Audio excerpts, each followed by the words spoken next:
Sedang kita sedang workshop pengabdian.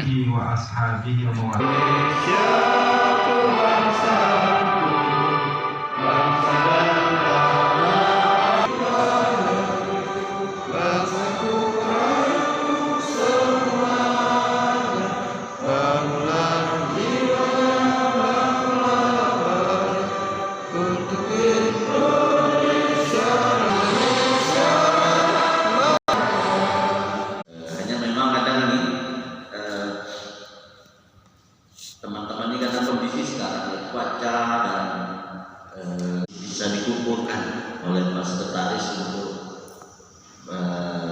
menambah wawasan kita tentang kurikulum dan penelitian dan pengabdian, dan insya Allah nanti 4 narasumber kita itu luar biasa akan memberikan pengayaan buat kita tentunya tentang kebutuhan yang paling mendasar di kampus kita yang terpilih dan semoga diberkahi. Sengaja saya segera masuk karena sesuai jadwal, tadi sudah terlambat pembukaannya. Memang negara ini banyak seremoni. Dan jam 12 tepat saya harus cabut dari sini nanti karena ada acara yang lain. Tapi saya ingin menggunakan waktu sekitar 1,5 jam ke depan ini untuk berbincang sama Bapak Ibu dosen yang mulia untuk bareng-bareng mengembangkan profesionalitas kita dengan topik penelitian dan pengabdian. Tentu saja yang terkait dengan penelitian, kita berharap seperti saran dari Bapak Sekretaris Kopertais 14 tadi, sekaligus Pak Koordinator, agar teman-teman dosen di PTKS bisa meraih grant atau hibah penelitian yang memang jumlahnya banyak dan sampai hari ini jarang yang bisa akses itu. Ini kesempatan yang luar biasa. Semoga setelah ini nanti Lungguh bisa tersenyum lebar sekaligus punya semangat untuk nulis. Oke, santai saja. Nama saya Suprapto. Saya sudah hampir 21 tahun di Lombok. Kalau dilihat dari asal, saya aslinya dari Madiun. Alhamdulillah ditempatkan di sini di UIN Mataram ini dulu namanya Stein. Mungkin di antara teman-teman ada yang sempat menjadi mahasiswa yang mohon maaf kalau ada yang kurang-kurang selama kita berinteraksi. Tidak boleh. Santai saja. Sehari-hari saya di Pasca Sarjana UIN Mataram. Kebetulan mata kuliah yang sering saya ambil itu soal riset dan publikasi. Riset dan publikasi. Saya alumni dari Malang, Surabaya, dan S3-nya di UIN Syarif Hidayatullah Jakarta, bareng sama itu Mik Ari itu. Beliau dari Lombok Timur, yang betah jomblo tapi udah kawin jadi ya. Alhamdulillah akhirnya laku juga. Iya. Saya ingin cerita saja. Kita hari ini ngobrol santai saja. Apa yang kita obrolin sesuai dengan pesanannya Pak Sekretaris tadi, Pak Nazar Kami. Prof, tolong dimotivasi teman-teman dosen PTKIS agar semangat nulis dan semangat untuk ngambil. Terima kasih. Semangat ngambil hibah-hibah yang ada di Kementerian Agama maupun di kementerian lain yang jumlahnya sangat banyak, supaya hidup menjadi lebih nikmat gitulah. Ngomong-ngomong Bapak Ibu, siapa yang sudah sertifikasi dosen? 1. Yang lain? Nyusul. Oke. Insya Allah. Saya kira hanya soal waktu dan akan indah pada waktunya. Amin. Saya pernah di posisi Bapak Ibu dulu menjadi bukan dosen, bahkan jadi guru honorer di Nganjuk, Jawa Timur. Itu gajinya itu 700 tahun 2000.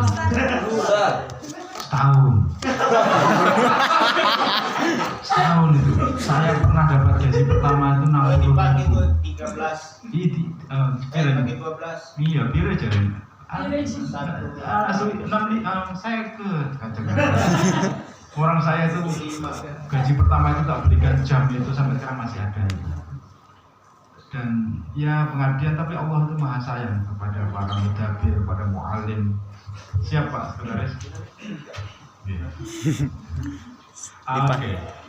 Jadi apa yang kita perbincangkan hari ini, kita akan bicara tentang tantangan perguruan tinggi. Ini semua orang sudah tahu, kita skip saja. Terus esensi dosen, kemudian riset, di sana saja melihatnya. Kemudian publikasi ilmiah dan pengabdian masyarakat. Kita mulai dari tantangannya. Everybody knows, semua orang tahu bahwa kita sudah masuk era revolusi industri, adaptasi ya dengan revolusi industri 4.0 yang sebetulnya di masa pandemi ini udah dimulai. Seneng nggak seneng, suka nggak suka, milih kita sudah masuk ke situ. Salah satunya adalah Internet of Things. Semua orang sekarang sudah akrab dengan internet, teknologi, dan mungkin jumlah handphone di negeri kita ini 2 kali lipat dari jumlah penduduk Indonesia, ya enggak? Karena semua orang pegang handphone, kadang-kadang kalau terima segala macam. Big data, robotik, augmented reality itu kayak Google Maps segala macam itu, sesungguhnya itu sudah masuk augmented reality. Jadi dunia nyata dibawa ke dunia maya. Saya kemarin ke Lombok Timur itu di daerah dekatnya Labuan Haji itu pusing juga sama tidak Google. 300 meter belok ke kanan, kuburan ternyata dia. Dan segala macam. Ini semua menjadi tantangan buat kita, dan yang paling terakhir yang warna beak itu e-learning. Selama pandemi, semua kita mau nggak mau terlibat di sini. Kalau dulu anak megang handphone itu dimarahi, tapi sekarang kalau nggak bawa handphone dimarahin juga. Pusing juga anak kita itu. Karena kuliah, belajar harus PJJ, perkuliahan jarak jauh. Saya sampai sekarang itu ngajar 3 semester. Itu di Pasca, udah berapa semester ya? Itu mahasiswa itu belum pernah tahu kampus. Tahu-tahu wisuda kemarin. Nggak tahu tempat kampus. Iya, karena kalau di pasca sarjana kan belum 3 semester sampai 4 semester. Selama 4 semester ini kita daring terus. Yang melihat lewat Zoom ini, tapi kalau dia tumbuhnya mesak-mesak alias sendiri, pasti dia tertepa angin dan roboh. Kalau nggak roboh dipotong sama orang-orang pegawai Mandalika itu supaya nggak buat nonton besok. Ya, yuk besar berjamaah, besar bareng-bareng. Kalau Bapak Ibu nulis, berbagilah dengan kawan. Siapa tahu kawan mensitasi. Kalau Bapak Ibu punya sitasinya naik, kampusnya juga naik. Maka dosa besar bagi perguruan tinggi yang melarang dosennya naik pangkat. Apakah ada? Ada, di negeri juga, kita juga ada. Di hamba saya bilang nggak bisa. Saya pengalaman jadi kaprodi, jadi WD1, jadi direktur pasca. Kalau ada teman mau naik pangkat tuh tedem saya. Bener tedem ya? Pokoknya terpejam deh, pokoknya naik pangkat sudah. Urusannya apa? Bukan hanya untuk persen teman kita, tapi juga untuk akreditasi prodi kita. Akreditasi prodi itu yang direktur itu rektor kepala loh. Bukan asisten ahli, meskipun ahli tapi tetap asisten. Katanya Pak Rektor tadi. Besar berjamaah. Supaya apa? Kalau ada angin menerpa, kita kuat menyangganya. Jangan sampai di antara kita saling mengganjal atau menghambat. Nggak bisa. Rata-rata di dunia 4.0 sekalipun, perusahaan yang mau kolaborasi dia akan besar. Nggak bisa dia sendiri. Masa kita kalah sama Indomaret sama Alfamart? Dimanapun berada dia jejer itu. Apa rahasianya? Minimal dia surveinya kecil. Yang kedua, tingkat dropping barang mudah. Izinnya kalau satu lokasi murah. Itu grouping. Perusahaan-perusahaan besar itu sekarang tidak perlu dia punya stok sendiri-sendiri. Anda bisa misalnya nggak punya perusahaan kapal tapi menjadi pengiriman jasa barang, karena dia kerjasama. Tinggal buat aplikasi saja, saya milih atom barang, jog Jawa, hubungi dia. Ya cuma menghubungkan aja, menghubungkan antara supplier dan buyer. Itu aja. Gerabah yang ada di Banyumulek itu potensial untuk diinformasikan. Nggak banyak, misalnya Pelunggu ngambil 10% aja. Apakah Pelunggu perlu nyetok gerabah Banyumulek? Enggak. Cukup bikin aplikasi, ada pembeli datang, pakai koneksi, udah nanti dijemput sama JNE atau pengirim paket yang lain itu kirim sudah. Life in your hand. Oh gitu loh. Terus itu saya kira 4 hal yang harus dimiliki oleh Bapak Ibu, dan kalau sudah punya critical thinking, creative communication, collaboration, segera sebarkan ke mahasiswa. Nah, terus berembe. Inilah yang akan kita kaji pagi hari ini, yaitu soal riset. Saya pengen, karena riset ini merupakan bagian terpenting dari Tridharma perguruan tinggi, yuk mulai membuat proposal. Saya menyebutkan the winning proposal, proposal yang memenangkan. Proposal yang memenangkan. Meneliti setiap tahun, tujuannya mengembangkan iptek, menunjang karir dosen, pangkat naik, semakin pede di kelas. Unsur penelitian itu unsur B, kan naik pangkat itu ada unsur pengajaran sama penelitian dan penunjang Tridharma. Penelitian itu 50% sekarang. Jadi Bapak Ibu ngajar misalnya 20 SKS, 40 SKS, itu enggak semuanya bisa dinilai. Tapi kalau penelitian wajib ada. Apa yang diteliti macam-macam. Tulisannya, opini boleh, jurnal boleh, proposal boleh. Meningkatkan akreditasi prodi. Semakin banyak dosen yang menulis, semakin tinggi citasinya, semakin tinggi akreditasinya. Kemudian banyak fenomena sosial keagamaan yang menantang untuk diteliti. Di sekitar kita itu banyak hal yang kita bisa tulis, Bapak Ibu. Di momen WSBK sekarang aja kalau mau nulis dari perspektif apapun itu banyak. Dari perspektif ekonomi. Ada dosen ekonomi di sini? Ada kan pastinya. Tentang imbas WSBK terhadap peningkatan penghasilan masyarakat Lombok Tengah, lingkar Banggara. Itu dari perspektif resolusi konflik ada. Konflik siapa misalnya? Konflik antara pemilik lahan dengan ITDC. Itu ditulis. Dulu ketika PIL baru dibangun tahun 2006, 2007 mulai, itu kan sempat konflik. Pemilik lahan nggak mau, dinego sama Angkasa Pura sampai susah, nggak bisa. Saya pernah turun itu di Wakas Burung, itu di samping, sekarang nggak ada desa itu. Konfliknya luar biasa. Saya tulis tentang konflik Bison and Angkasa Pura. Bison itu petani. 500 kata proposal. Saya kirim ke Belanda. Senang orang Belanda. Saya diundang di sana. Ikutlah program training resolusi konflik di Wageningen, Belanda. Petang dasa Jeluk 40 hari. Berangkat ke sana gratis, naik pesawat, hotel yang gratis, pulang itu sisa euronya itu banyak banget. Gara-gara saya nulis soal konflik antara petani dengan Angkasa Pura. Oh kalau gitu serius, Anda saya latih supaya jadi mediator. Ayo latih, tapi ajak saya ke negara Anda. Oh saya biayai. Dibiayain coba. Iya saya terima dengan ikhlas. Oke. Tahun 2011, mungkin Ari pernah tahu. Ada informasi penerimaan tulisan proposal kecil dari pemerintah Jepang. Judulnya saat itu Seeing Japan After Tsunami, melihat Jepang pasca tsunami. Nah, saya ngomong aja kan, saya ditinggal di Lombok itu perasaan saban hari goyang mulu kan. Saya bilang Lombok is part of ring fire in Indonesia. Lombok merupakan daerah cincin api, membentang dari Sumatera, Bukit Barisan, kemudian Banten, Pangandaran, Pacitan, Tulungagung, Blitar, Banyuwangi, Lombok. Wah, senang orang Jepang itu.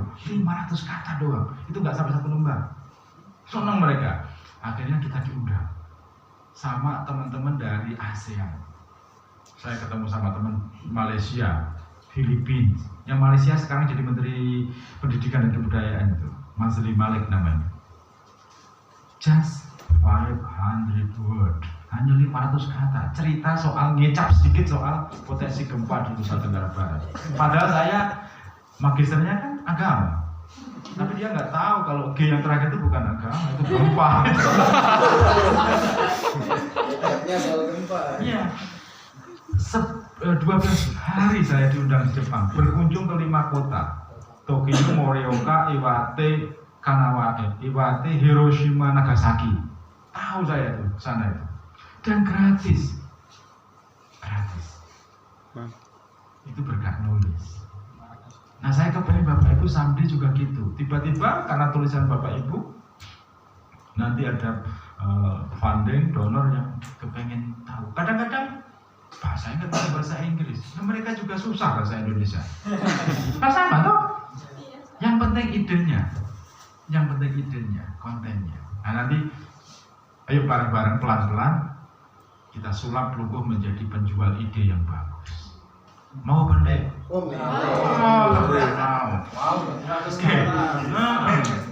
Kemudian tersedia banyak grant hibah, salah satunya tadi disebut di Liptab Dimas itu memang benar banyak teman-teman swasta yang nggak akses itu. Padahal lumayan loh. Tahun sebelumnya saya dapat 100 juta. 100 juta itu udah cukup untuk bikin keramik itu. Untuk risetnya paling 3 dasa. 70 lumayan itu. Serius. Saya neliti soal ini loh, apa itu? Menjamurnya perumahan berlabel Muslim. Ini saya teliti. Ini kira-kira benar-benar serius pengen membangun komunitas Muslim atau hanya kegenitan pengembang saja yang melihat potensi pasar Muslim di kota Mataram itu? Oh, senang mereka. Kasih 100 juta. Saya terima dengan ikhlas. Nah, ini tips Bapak Ibu. Ini penting gini-gini aja tipsnya. Apa? Bapak Ibu, tema risetnya harus menarik dan up to date. Menarik itu kan sesuatu yang sifatnya menggoda. Maksudnya apa? Kalau Bapak Ibu riset itu jangan datar saja. Ada kemarin mahasiswa saya nulis tentang ini rata tarbiyah ya. Tarbiyah itu kan suka neliti itu cuma ganti lokasi. Pengembangan kontekstual teaching learning di RD Mertak Pau. Tahun berikutnya pengembangan teaching learning di SD Mertak Tombok. Itu aja. Ada yang kalau dakwah peran tuan guru dalam peningkatan akhlak santri. Studi di Mas Bagi. Ini kan sama meneliti kalau tuan guru dengan akhlak itu kan biasa. Sama seperti meneliti peran penjual es teh dalam mengurangi rasa haus. Iya enggak? Peran guru BP dalam mengurangi kenakalan. Nah iya memang petugasnya itu. Apa yang menarik? Tidak ada. Tapi coba misalnya cari peran-peran tuan guru di luar peran utama, tapi yang menarik. Misalnya tuan guru Hasanain yang kita tahu sebagai pelopor pesantren hijau. Pesantren hijau yang di Bear, Lembah Madani itu loh, di Gunung Jahe. Kan misalnya ulama dan ekotarbiyah. Oh, keren ya. Tuan guru dan konservasi lingkungan. Itu baru ngeh gitu loh. Kita belajar dari wartawan. Sampai coba semuanya namanya? Wari digigit anjing. Itu bagi wartawan biasa. Tapi kalau dibalik, Dosen. Wari menggigit anjing. Itu baru berita. Sama, kemarin ada mahasiswa ke saya, Prof, saya ingin meneliti tentang bahasa Arab.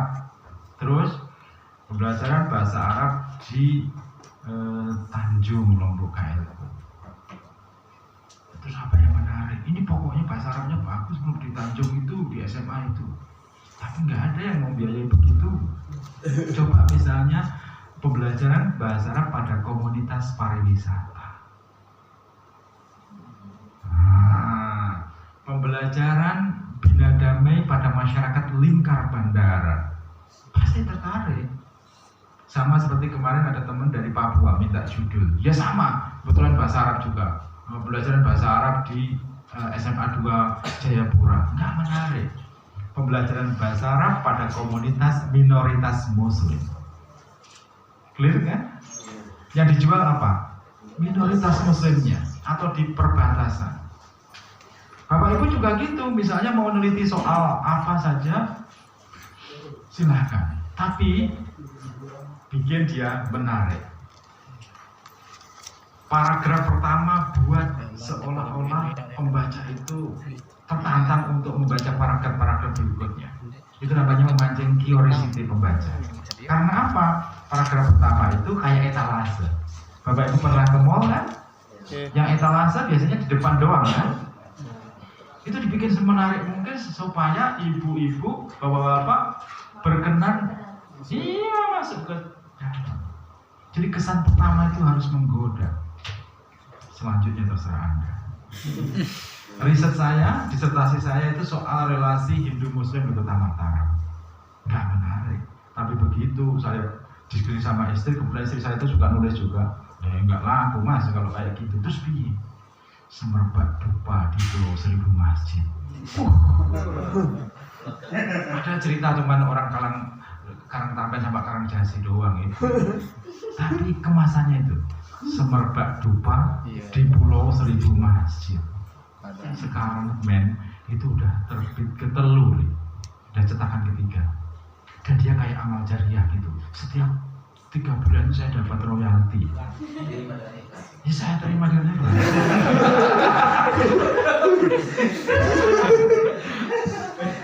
Yang penting Bapak Ibu fokus masalahnya apa dan tujuannya jelas. Ini pengen meneliti apa sih? Rahasia meneliti itu sempit dan mendalam. Misalnya, sampai kepengen meneliti Mas Warki. Jangan semua Mas Warki yang sampai teliti. Saya kepengen meneliti bagian mukanya saja. Terus yang di bawah siapa? Biarkan orang yang lain yang meneliti. Gitu. Misalnya pengen meneliti soal pengembangan ZIS di Provinsi Nusa Tenggara Barat. Capek ibu. Nusa Tenggara Barat itu kan membentang dari Ampenan sampai Sape. Pilih saja. Sempit tapi mendalam. Asik kan? Kata kuncinya ingat-ingat itu.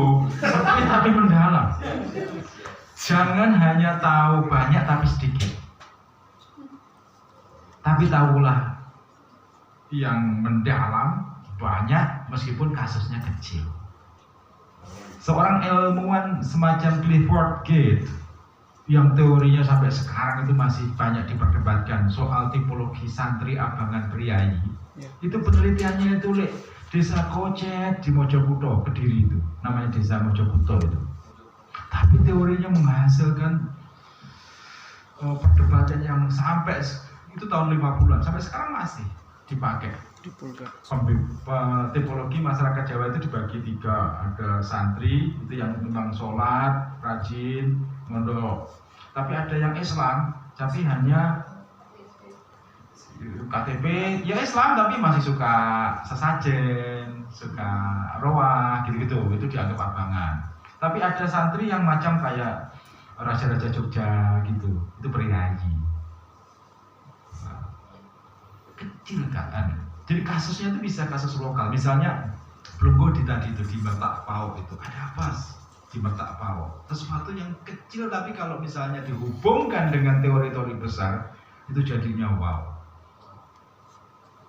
Gitu kan. Jadi nanti kalau misalnya sudah punya tema, khususnya Japri saya, Kira-kira bagaimana menjual temanya menjadi menarik. Pasti pelungguh lebih tahu. Karena kelebihan penelitian lapangan itu peneliti paling tahu dibanding penguji. Oke. Kemudian memiliki urgensi tinggi. Harus ada urgensinya. Kalau penelitian nggak ada urgennya, buat apa diteliti? Misalnya, ya tadi itu peran tuan guru dalam meningkatkan akhlak santri. Itu nenek-nenek tatoan juga tahu. Tuan guru juga yoiku. Tapi peran tuan guru dalam pemberdayaan buruh migran. Keren toh? Jadi ada peran-peran lain yang dimainkan oleh pemimpin yayasan di luar peran utamanya. Kalau peran utamanya semua orang sudah tahu ya. Saya pernah riset soal konten khotbah, khotib-khotib di Mataram ini sebagian besar tentang apa sih? Sempat. Tapi saya hubungkan dengan khotib dan stunting. Tahu stunting ya? Yang pertumbuhannya kurang, kuntet, gizi buruk. Gitu. Karena ternyata stunting segala macam itu bukan hanya persoalan gizi, tapi juga soal budaya. Budaya apa? Budaya serba ayah. Karena rata-rata kita ini patriarkinya tinggi, semuanya serba ayah. Kalau pegawai, rata-rata yang nomor satu diutamakan itu ayah. Kalau arak sise, ina.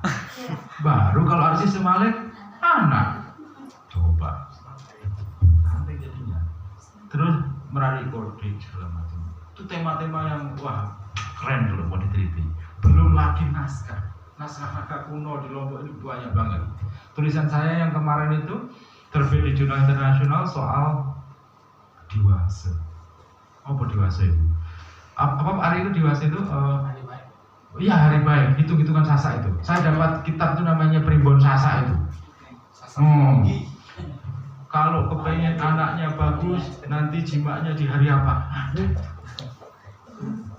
Kalau kepengen rezekinya lancar, lewat jalan mana? Itu yang saya kaji. Saya hubungkan dengan horoskop bintang-bintang itu loh, rasi-rasi. Dan itu saya temukan naskahnya itu di Kelayu, Mami Kelayu. Itu banyak yang bisa teman-teman teliti. Itu kalau teman-teman suka naskah. Pak saya ini saya ilmu umum yang bikin riset-riset yang sederhana tapi menantang, yang teman-teman yang eksak terutama ya. Itu kan banyak. Kemarin ada teman-teman yang meneliti soal kelor dan kosmetika. Ternyata daun kelor punya banyak manfaat. Kandungan kalsiumnya lebih tinggi dari susu katanya. Makanya sejak tahu itu saya enggak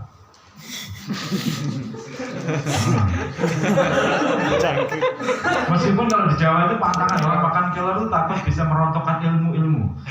Tapi saya coba aja, begitu saya makan tetap ilmu matematika saya juga masih ada. Ilmu agamanya juga jalan. Memiliki manfaat besar baik secara akademis maupun praktis. Kalau bikin proposal Bapak Ibu, setelah rumusan masalah itu kan ada tujuan. Setelah tujuan pasti ada manfaat. Arak dua pasti, akademis dan praktis. Akademis selalu dimulai dengan hasil penelitian ini diharapkan dapat menambah khazanah keilmuan di bidang apa. Praktis, hasil penelitian ini diharapkan memberi sumbangan bagi para pengambil kebijakan agar memberikan gaji yang layak kepada dosen, misalnya gitu. Ya kan? Didukung literatur yang relevan. Oleh karena itu Bapak Ibu, rata-rata rahasianya penulis yang baik itu adalah pembaca yang tekun. Sepulang dari sini, ayo gelurakan ajakan untuk ODOJ. One day, one article journal. One juz kan sudah tahu lah, teman-teman tanpa disuruh setiap hari 1 juz. Sudah juz berapa? Juz 33. Artikel itu banyak, Bapak Ibu silahkan mulai sekarang Google-nya jangan Google yang biasa yo, Google cendekia, Google Scholar. Coba on kan sekarang anunya, internetnya. Wifi-nya